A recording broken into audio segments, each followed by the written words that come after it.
Welcome to Burlap Teachers. Enjoy the video. You start by confirming platform and OS. iOS or Android matters because file locations and signing differ. Once done, back up the app and its icon. You do not want to lose data. Make sure you have an image editor for resizing and a file manager that can access app bundles or APK contents.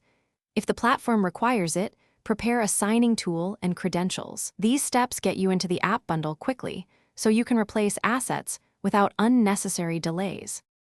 You now extract the app bundle or APK and locate the icon assets inside. Once you find Ike Launcher or App Icon, a pick and set, export every required resolution.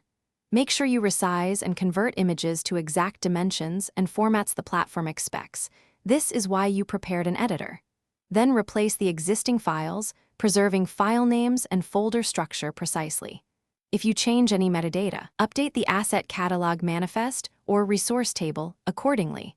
Small mismatch. You finish by repackaging and signing the app. Rebuild the APK or reassemble the app bundle with the original or matching signing key. Then install the app on your device and force an icon refresh by clearing the launcher cache or restarting the home screen. Make sure the app runs and the icon displays. If the icon did not change, check file names, sizes, and manifest entries first. Then confirm the signature and that the OS won't override the icon with a cached version. This fixes most issues. Thanks for watching. Consider subscribing if this video helped you.